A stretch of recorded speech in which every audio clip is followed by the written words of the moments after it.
Linear equation chapter में बच्चों को बहुत प्रॉब्लम है। प्रॉब्लम ये नहीं कि वो डिफिकल्ट चैप्टर है, प्रॉब्लम ये है कि सर इतना लेंथी चैप्टर है, आखिर उसकी वेटेज फाइनल एग्जाम में कितनी रहेगी? क्या वो 10 to 12 मार्क्स का आने वाला है? नो नो नो, ये ऑलरेडी मैं आपको बता चुका हूं कि लीनियर इक्वेशन चैप्टर आपका फाइनल एग्जाम में कितने मार्क्स का होगा। मैं आज आपको फिर से बता देता हूं, ध्यान से सुनो। लीनियर इक्वेशन जो आपका चैप्टर है फाइनल एग्जाम में मैक्सिमम 6 मार्क्स का आ सकता है। तो आप ऐसा नहीं सोचें कि ये बहुत बड़ा चैप्टर है तो बहुत ज्यादा इसकी वेटेज होने वाली। अब आपकी कंफ्यूजन ये है कि सर इतना लेंथी, आखिर इसमें से हम कितना कंटेंट अभी करें, कौन कौन से टॉपिक पे ज़्यादा ध्यान दें। तो मैं अभी आज के लेक्चर में आपको यही बताने वाला हूं कि लीनियर इक्वेशन में आपको कौन से टॉपिक पे ज़्यादा ध्यान देना है, कौन से क्वेश्चन ज़्यादा प्रैक्टिस कर लेनी लास्ट स्टेज पर। तो मेरे बच्चे ध्यान से सुनिए, जो मेरा लास्ट लेक्चर था वो क्वाड्रेटिक इक्वेशन पे था। इसमें भी मैंने आपको बताया कि आपको क्या क्या करना है। लास्ट लेक्चर आप जरूर देखिएगा, जिसमें मैंने आपको 3 क्वेश्चन सॉल्व करके बताए, और इन्हीं तीनों क्वेश्चन को अगर आप परफेक्ट कर लें और इसी टाइप के 3 क्वेश्चन अगर आप बार बार प्रैक्टिस करेंगे तो क्वाड्रेटिक के 5 मार्क्स कंफर्म है। ऐसे ही लीनियर इक्वेशंस के आज मैंने 3 क्वेश्चन सिलेक्ट किए। ये 3 क्वेश्चन जो मैंने आज सिलेक्ट किए हैं, अगर आप इन क्वेश्चंस को ध्यान से समझ लेते हैं तो बहुत सी प्रॉब्लम आपकी वैसे ही सॉल्व हो जाएंगी। कि इतना इजी चैप्टर है, वो तो है ही है, और जो लेंथी है वो भी आपको शॉर्ट लगने लग पड़ेगा। सर वो कैसे? अरे भाई, इन 3 क्वेश्चन में बहुत सारी चीजें छुपी हुई हैं जो आज मैं आपको करवाने वाला हूं, ध्यान से समझने। सबसे पहले तो मैं आपको ये बता दूं कि लीनियर इक्वेशन का जो सिलेबस कंप्लीट है वो क्या है, आपको ऑलरेडी पता है। देखो, इसमें जो मैथड्स हैं लीनियर इक्वेशन को सॉल्व करने के, elimination method, substitution method, cross multiplication method नहीं है, वो डिलीट हो चुका है। Elimination, substitution and graph method, 3 method आपके सिलेबस में जिसमें आप लीनियर इक्वेशन को सॉल्व कर सकते हो। तो यहां पर मैं आपको एक चीज पे ध्यान देना चाहता हूं, ग्राफ मेथड। देखा क्या है बच्चे, ग्राफ मेथड पे ज्यादा ध्यान नहीं दे रहे हैं। अगर इसका क्वेश्चन आ गया और ग्राफ की आपको प्रैक्टिस नहीं है, कर तो आप लोगे लेकिन इसमें आपको टाइम बहुत लग जाएगा।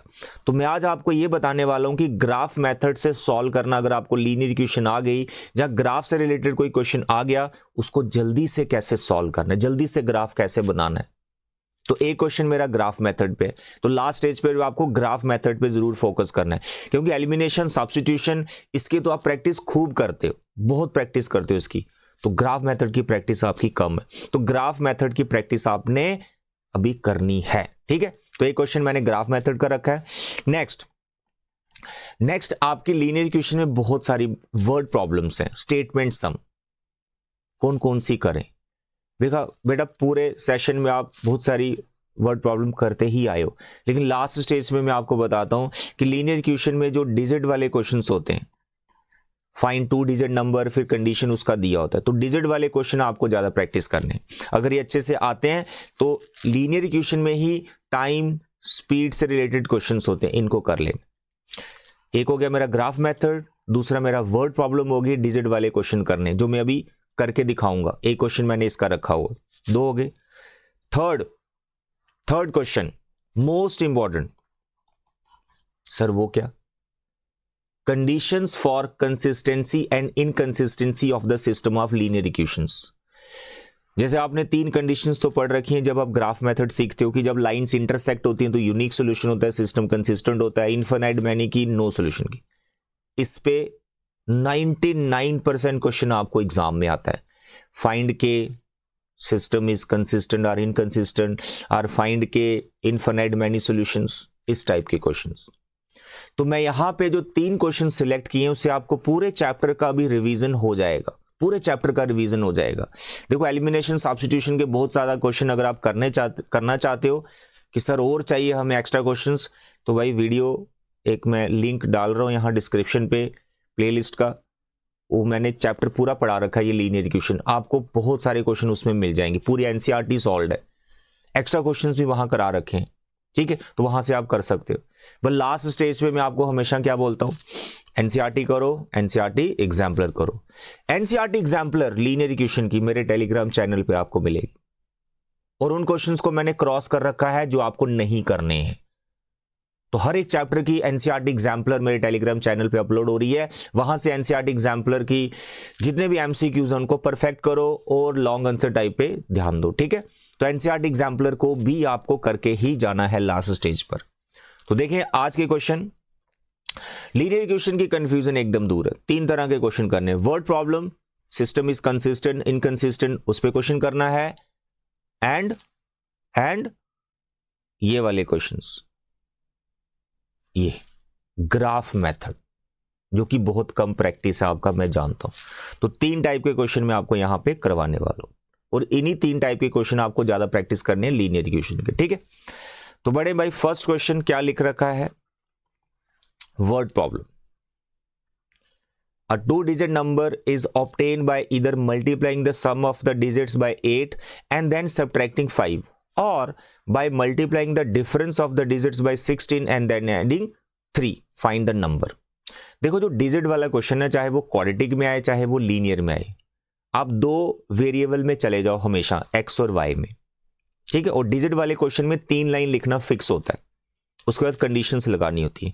अब वो 3 लाइन लिखना क्या फिक्स होता है, सबसे पहले डिजिट एट यूनिट प्लेस, फिर डिजिट एट टेंस प्लेस और फिर नंबर, ये 3 लाइन लिखना फिक्स होता है। मैं अभी लिख रहा हूं, let the digit at ones place, कि वंस प्लेस पे जो डिजिट आएगा वो क्या होगा। आई होप आपको पता है 2 डिजिट के नंबर क्या होते हैं। जैसे मैंने लिख दिया मानो 23, ये 2 डिजिट का नंबर है, यानी 10 से लेकर 99 तक ये सभी 2 डिजिट के नंबर। तो आपको 2 डिजिट का नंबर ढूंढना है। तो 2 डिजिट का नंबर कैसे बना होता है, जो वंस प्लेस वाला होता है वो 1 से इनटू हो रखा होता है, और जो टेंस प्लेस वाला होता है वो 10 से इनटू हो रखा होता है, फिर ऐड हो जाता है। तो बस ऐसे ही इन जनरल में एक नंबर बना रहा हूं। तो ये 3 लाइन आपको लिखना ही लिखना है। Let the digit at ones place, let कर लो एक्स वाई कुछ भी रख लो, मैंने एक्स रख लिया। फिर लिखना है let the digit at tens place, इसको मैंने वाई रख दिया। और तीसरी लाइन देयरफॉर द नंबर, यानी जिस नंबर को हम ढूंढ रहे हैं वो ये नंबर है। क्या बोला मैंने, टेंस प्लेस वाला 10 से इनटू होता है, तो देखो 10y होगा, इसमें ऐड हो जाता है वंस प्लेस वाला। तो ये वो नंबर है जिसे आप फाइंड कर रहे हो, 10y प्लस एक्स। कोई भी डिजिट वाला क्वेश्चन आता है, ये 3 लाइन लिख दोगे तो भाई क्वेश्चन नहीं आता है तब भी एक नंबर आपको मिल ही जाएगा। 3 लाइन आप ये जरूर लिख के आइएगा, ठीक है। तो दिस इज योर नंबर। अब इसमें एक्स और वाई को फाइंड करना, उसके लिए कंडीशन दे रखी होती है। तो यहां पर आप कंडीशन देख सकते हैं। केस 1, यहां 2 कंडीशन है। केस 1 आप ध्यान से पढ़ें कि उसने क्या लिखा है, multiplying the sum of the digits by 8, sum of the digits यानी x plus y, this is sum of the digits, इसको 8 से मल्टीप्लाई करना है। Multiplying sum of the digits by 8 and then subtracting 5, और इसमें से 5 माइनस करना है। कहता अगर आप ऐसा करते हैं तो आपको वो नंबर मिल जाता है जो आप नंबर ढूंढ रहे हैं। तो नंबर हमने इन जनरल वो क्या बनाया, 10y प्लस एक्स।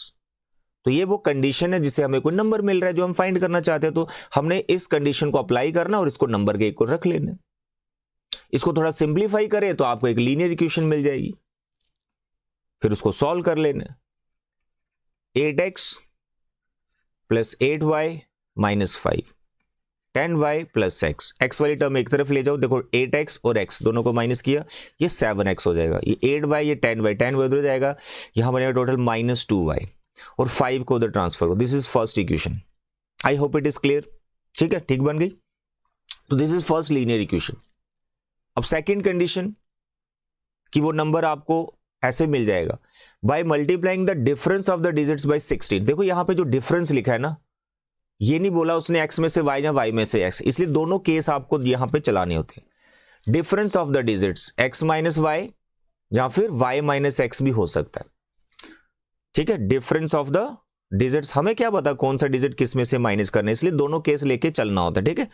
तो डिफरेंस ऑफ द डिजिट्स क्या करना है, मल्टीप्लाई बाय 16, डिफरेंस को 16 से इंटू करना है, यानी ये डिफरेंस है इसको 16 से इंटू करना है।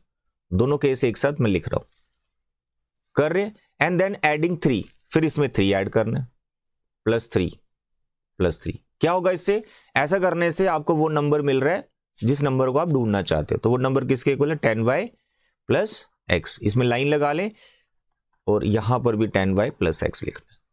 तो ये 2 कंडीशंस हैं, इन दोनों में जो भी लीनियर इक्वेशन बनेगा उसको फर्स्ट वाली के साथ पेयर बना के सॉल्व करना है। मैं आपको बता देता हूं, देखो 16x 16y plus 3 10y plus x, 16x, x उधर गया 15x, ये 16 है, 10 उधर गया 26 हो गया, 3 इधर ले जाओ -3, ठीक है। This is your second equation. उसके बाद 16y minus 16x plus 3 10y plus x, -16x, x इधर आ गया -17x, ठीक है। और ये 16y 10y उधर गया सर, इट इज 6y, 3 को उधर ट्रांसफर कर दीजिए, दिस इज नंबर 3। अब आपको क्या करना है मेरे बच्चे, आपको करना है सॉल्व 1 and 2। एक्स वाई की जो वैल्यू आएगी वो आपने नंबर में पुट कर देनी 10y प्लस एक्स में, तो आपको नंबर मिल जाएगा। अगर कोई इनवैलिड चीज आ रही, समझ लो ये केस आपको रिजेक्ट करना था, तो वो आपको पता चल जाएगा। आई होप आप फर्स्ट और सेकंड को सॉल्व कर लोगे। ये आपकी फर्स्ट है और ये आपकी सेकंड है। सॉल्व कैसे करना है, एलिमिनेशन मेथड या सब्स्टिट्यूशन मेथड, जो आपने 2 मेथड सीखे हुए, ठीक। उसके बाद आपने सॉल्व 1 and 3, फर्स्ट वही वाली और ये थर्ड, फर्स्ट और थर्ड को भी सॉल्व करना है। सेकंड और थर्ड को सॉल्व मत कीजिएगा, ये एक ही कंडीशन से आई है, फर्स्ट को और थर्ड को सॉल्व करना है। तो यहां से भी आपकी जो एक्स वाई की वैल्यू आएगी, फिर वो नंबर में पुट कर देना है 10y प्लस एक्स में, तो आपको नंबर मिल जाएगा। इन दोनों में से किसी एक में कोई इनवैलिड चीज आ रही है तो उसको आप रिजेक्ट कर देंगे, तो यहां से एक नंबर हमें मिल जाएगा। That's all. आई होप कि आप सॉल्व करना जानते हैं, ठीक है। तो डिजिट वाले क्वेश्चन आपको जरूर प्रैक्टिस करने, बहुत बार ये एग्जाम में आते हैं, ठीक है। चलिए आगे बढ़ते हैं। Next this question very important, कह रहे find A and be the following pair of linear equation have infinite many solutions. Conditions याद है कि नहीं आपको? कंडीशंस तो भाई टिप्स पे होनी चाहिए आपके, कि नो सॉल्यूशन कब होता है, यूनिक सॉल्यूशन कब होता है और इनफिनाइट मेनी सॉल्यूशन कब होता है। देखो a1 by a2 is not equal to b1 by b2, ये कंडीशन है यूनिक सॉल्यूशन की, सिस्टम कंसिस्टेंट है और लाइंस हमारी इंटरसेक्टिंग, एमसीक्यू में भी आ सकता है। a1 by a2 is equal to b1 by b2 is not equal to c1 by c2, ये कंडीशन है lines are parallel, no solution, lines are parallel, no solution and system is inconsistent. और तीसरी है infinite की, जिससे अभी हम question को सॉल्व करेंगे जब तीनों इक्वल होते हैं, ठीक है। तो मेरे बच्चे इक्वेशंस आपने लिख लेनी है, फिर आपने लिखना है फॉर इनफिनाइट मैनी सॉल्यूशंस। तो इनफिनाइट मैनी सॉल्यूशंस में कंडीशन है a1 by a2 is equal to b1 by b2 is equal to c1 by c2। तो यहां पर जो a1 x का कोफिशिएंट होता है जो कि 1 है, और जो a2 है यहां पे x का कोफिशिएंट होता है जो कि a माइनस b है। फिर b1 जो y का कोफिशिएंट है 2, b2 जो y का कोफिशिएंट है a प्लस b, c1 जो आपकी कांस्टेंट टर्म है। कांस्टेंट टर्म पे ध्यान देना, दोनों इक्वल के, जहां तो राइट साइड हो या दोनों लेफ्ट साइड हो, जिग जैग नहीं होना चाहिए कि एक लेफ्ट साइड एक राइट साइड है, फिर आपको गलत हो जाएगा। दोनों को एक ही तरफ रखना है। तो c1 यहां 1 और c2 ये constant term a plus b minus 2। यहां पे 3 केस आप बना सकते हैं कि पहला दूसरा इक्वेट कर लो, दूसरा तीसरा इक्वेट कर लो, पहला और लास्ट तीसरा इक्वेट कर लो, ठीक है। 2 से भी काम चल जाता है। तो यहां पर हम पहले फर्स्ट 2 को मैं इक्वेट करके बता रहा हूं, 1 by a minus b, 2 by a plus b, इनको। और फिर फर्स्ट को मैं लास्ट के साथ कर सकता हूं या सेकंड को लास्ट के साथ करता हूं, मैं फर्स्ट को लास्ट के साथ कर रहा हूं। तो लास्ट मेरा 1 by a plus b minus 2, बस इनको सिंप्लीफाई करना है, क्रॉस मल्टीप्लाई कर दीजिए।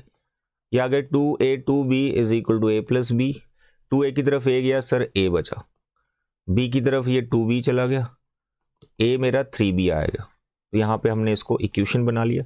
फिर simplify a plus b minus 2 is equal to a minus b, a तो कैंसिल हो रहा है, तो ये वाला b इधर आ गया, ये 2 उधर चला गया, 2b is equal to 2, b is 1, तो b 1 आ गया, इसको यहां पुट कर दीजिए, तो a हमारा 3 आ गया। बस यहां आपने फाइंड करके सर्कल में रख के छोड़ देना।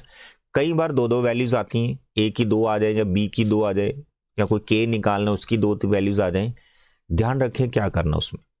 जो आपकी वैल्यूज आ रही हैं ये आपने यहां पर इस कंडीशन में पुट करनी है, ये तीनों इक्वल आ रहे होंगे तो आपकी वो वैलिड वैल्यूज होंगी, क्योंकि आप किस लिए क्वेश्चन कर रहे हो, इनफिनाइट मैनी सॉल्यूशन की।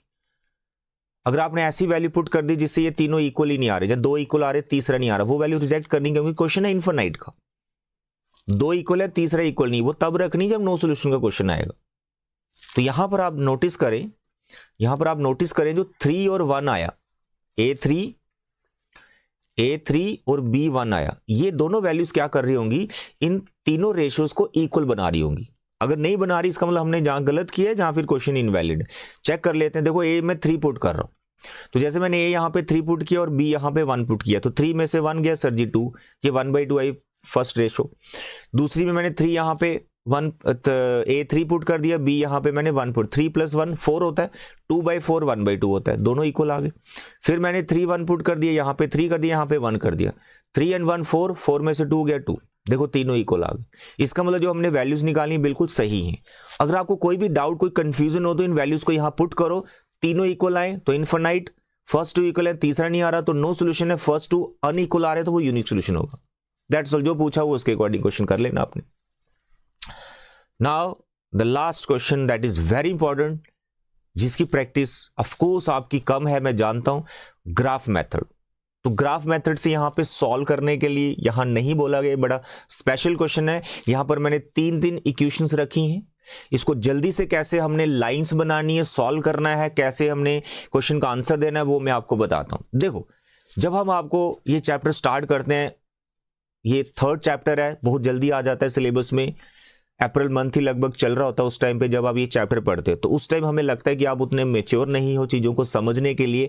इसलिए हम क्या करते हैं, जब अब लीनियर इक्वेशन को सॉल्व करने के लिए बोलते हैं कि उसके सॉल्यूशंस निकालो, पॉइंट्स बनाओ, तो हम यहां पर आपको 3 पॉइंट्स निकालने के लिए बोलते हैं कि भाई ये आ गया, ये आ गया, ये आ गया, 3 पॉइंट्स।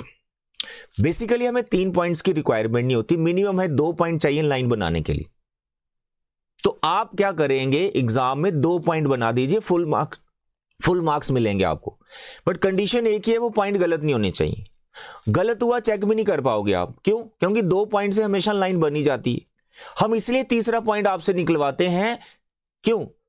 अगर इन तीनों में से कोई एक गलत हुआ तो तीनों पॉइंट एक लाइन पर नहीं आएंगे, तो उससे पता चल जाएगा आपको ये कोई पॉइंट गलत हो गया। अब क्योंकि पूरा सेशन आपने बहुत प्रैक्टिस किया है, तो गलती तो आप कर ही नहीं सकते। फिर भी डर है तो आप 3 पॉइंट बनाओ, लेकिन डर नहीं है मन में, हाँ जी सर मैं दोनों सोल्यूशन सही निकाल लूंगा, तो 2 ही सॉल्यूशंस निकालो, आपका बहुत टाइम बच जाएगा। देखो यहां पर 3 इक्वेशंस हैं, तो आपको 3 सॉल्यूशंस कम निकालने, उसके भी 2, उसके भी 2, उसके भी 2 निकालने, तो 6 सॉल्यूशंस निकालने। ऐसे आपको 9 सॉल्यूशंस निकालने पड़ेंगे। तो 6 सॉल्यूशंस मैंने आपके कम कर दिए ना, 3 सॉल्यूशन मैंने आपके कम कर दी, तो कितना टाइम आपका बच जाएगा। अब ये सॉल्यूशंस भी कैसे जल्दी से निकालने वो मैं आपको बताता हूं। फर्स्ट इक्वेशन ली, इसका एक्स या वाई फाइंड कर लो, जो भी आप चाहते हैं, या फिर इसको ऐसे ही रखो, नो प्रॉब्लम। तो हम ऐसा करते हैं, इसका वाई निकाल लेते हैं। देखो वाई की वैल्यू आ गई मेरे पास 3x - 3। इसके साथ आपने ऐसे बॉक्स बना देना, बना दिए, यहां पे x लिख दो, यहां पे y लिख दो, और क्या करो, देखो x को 0 डालो तो यहां पे कुछ y निकल जाएगा। देखो x को 0 डाला, y मेरा -3 आ गया, तो मेरा फर्स्ट पॉइंट आ गया 0 - 3। पॉइंट की नेमिंग जरूर दें, नहीं तो कंफ्यूजन हो जाता है। उसके बाद आप y की वैल्यू 0 डाल दो, y की वैल्यू 0 डाल दो। तो जैसे मैंने y का वैल्यू 0 डाला, तो यहां पर आप 0 पुट करेंगे, या यहां पुट कर लो 0। y का वैल्यू 0 पुट किया तो x को सोचो कि क्या निकलेगा, तो कैलकुलेशन करोगे तो यहां पे x 1 आ रहा है, तो मेरा दूसरा पॉइंट आ गया 1,0। बस इतनी सी कैलकुलेशन करके आपका ग्राफ बन जाएगा, फर्स्ट लाइन का ग्राफ बन जाएगा। क्लियर है? तीसरा पॉइंट निकालने की जरूरत नहीं, ये बिल्कुल सही करेक्ट आप निकालोगे एग्जाम में, कोई इतना डिफिकल्ट क्वेश्चन नहीं आता। ठीक है, तो ऐसा आपको 2 बार और करना है, क्योंकि 3 लाइंस यहां पे दे रखी हैं। तो क्वेश्चन क्या है, वर्टिसेस निकालने ट्राइंगल के, पहले 3 लाइन से एक ट्राइंगल बनेगा, उसके कॉर्नर पॉइंट निकाल देंगे हम। ठीक है, तो सेकेंड इक्वेशन लीजिए, 2x - 3y = 2। इसके साथ बॉक्स बना दीजिए, पहला x दूसरा y। x को 0 लिया, सर y आ रहा है -2/3। ठीक है, सॉरी x को 0 लेना है, x को 0 लिया तो y आ गया -2/3। आने दो फ्रैक्शन में, कोई प्रॉब्लम नहीं। लेकिन हाँ थोड़ा सा एरर आ सकता है, क्योंकि ये टर्मिनेट नहीं हो रहा, क्योंकि 2/3 का मतलब ये आएगा 0.6666 ऐसे चलेगा, तो इसलिए 0 और इस पॉइंट से बात नहीं बनेगी, एरर आ सकता है। तो ऐसा करते हैं, 0 नहीं लेते, कोई और नंबर लेते हैं। कोई और नंबर लेते हैं, ठीक है। तो ऐसा करते हैं यार, मैं x की वैल्यू निकाल लेता हूँ, 2 + 3y, तो x आ गया 2 + 3y/2, ठीक है। अब यहाँ पर आप पुट करो, y का वैल्यू डालो, पहले y 0 डालो, y 0 डालो, तो x आपका 1 आ रहा है, ठीक है। y 0 हो गया, 2/2, x 1 हो गया। अब यहाँ y और कोई नंबर डालते हैं, लेट अस सपोज मैं यहाँ पे y 1 पुट कर देता हूँ। y 1 पुट किया तो 2 + 3 5 हो गया, 5/2 होता है 2.5, तो 2.5 यू कैन प्लॉट, क्योंकि टर्मिनेटिंग है ना, उसमें कोई प्रॉब्लम नहीं। नॉन टर्मिनेटिंग होगा उसमें आपको दिक्कत आएगी, ठीक है। नॉन टर्मिनेटिंग रिपीटिंग जो चलता है, ठीक। लो भाई, ये आपके दूसरे पॉइंट आ गए, इसका नाम p रख दो 1 0, इसका नाम q रख दो 2.5, 1, p एंड q। अब आ गई तीसरी लाइन, तो थर्ड को भी ऐसे करेंगे, ठीक है। थर्ड लाइन को भी ऐसे बनाएंगे। तो इस क्वेश्चन में बहुत सारी चीजें छुपी हुई हैं, जो क्वेश्चन मैंने सिलेक्ट किए, क्योंकि इसमें पॉइंट का भी प्रॉब्लम आ रहा था, वो भी हमने सॉल्व किया, और जीरोस के भी समझा कि जीरो से कैसे जल्दी सोल्यूशन आ जाता है। देखो इसमें अब x 0 लेंगे, y 4 आ रहा है, y को 0 लेंगे, x मेरा 8 आ रहा है। तो भाई p q, इसका नाम r रख लो 0 4, और इसका s रख लो 8 0। तो हमारे पास टोटल पॉइंट्स आ गए। अब हम आप ग्राफ बनाएंगे। तो मेरे बच्चे, ये आपका ग्राफ आ गया। ग्राफ पेपर आपको एग्जाम में मिल जाता है, ग्राफ पेपर पे ही इसको बनाना होता है। तो चलो हम ट्राई करते हैं इसको बनाने की, ठीक है। तो फर्स्ट पॉइंट है मेरा 0 -3, भाई ये 0 -3, ठीक है। y का वैल्यू -3, 1 2 1 2 एंड -3, तो ये मेरा a पॉइंट हो गया। सेकंड आ गया मेरा 1 0, तो भाई यहाँ पे 1 आ गया b, इसको आपने ज्वाइन कर देना स्केल से, तो भाई ये मेरी लाइन आ गई। देखो कितनी जल्दी मैं बना रहा हूँ, आपके पास तो ग्राफ स्केल वगैरह सब कुछ होगा, एकदम स्ट्रेट लाइन बनेगी। उसका दूसरा आ गया 1 0, p पॉइंट 1 0, तो b और p सेम है 1 0। फिर आ गया 2.5 और 1, यह आ गया 1, यह आ गया 2, यह आ गया 3, यह आ गया पॉइंट, ठीक है। यह आ गया q पॉइंट, सॉरी 2.5 और 1, 1 ऊपर जाना, यहाँ पे ये q है, ठीक है। इसको इरेज करें, p भी आ गया, q भी आ गया, और p और q को आप ज्वाइन कर दें, ये आ गया लाइक दिस, क्लियर। अब थर्ड लाइन का कलर चेंज करते हैं। It is 0 4 0 4 1 2 3 and 4, this is r point, s is 8 0, 1 2 3 4 5 6 7 and 8, this is s। इसको ज्वाइन कर दीजिए, आपने तो स्केल से ज्वाइन करना है, ठीक है। तो ये आपकी फर्स्ट लाइन आ गई, ये आपकी सेकंड लाइन आ गई, ये आपकी थर्ड लाइन। अब देखो तीनों लाइंस यहाँ पर ये ट्राइंगल बना रही हैं, तो ये आपका फर्स्ट पॉइंट, ये आपका सेकंड पॉइंट, और ये आपका थर्ड पॉइंट। तो ग्राफ पेपर से आपको ये वाला पॉइंट और ये वाला पॉइंट दिख जाएगा। ग्राफ पेपर से इनके कोऑर्डिनेट्स लिखने, जैसे p और b के तो दिख ही रहे हैं, इस पॉइंट को तो दिख ही रहे हैं सर 1, 0, ऐसे आपको ग्राफ पेपर पे ये और ये पॉइंट भी दिख रहा होगा, बस दैट्स ऑल। अगर दो लाइंस होंगी तो जो पॉइंट ऑफ इंटरसेक्शन होता है वही सोल्यूशन होता है। अगर लाइंस पैरेलल हैं तो बोलना नो सोल्यूशन है, अगर लाइंस ओवरलैप कर रही होंगी तो आपने बोलना इनफिनिट मैनी सोल्यूशन। तो मैंने आपको ट्राइंगल वाला क्वेश्चन करा दिया, जो कि बहुत बढ़िया क्वेश्चन है, इसके आने के चांसेस भी रहते हैं, ठीक है। That's all.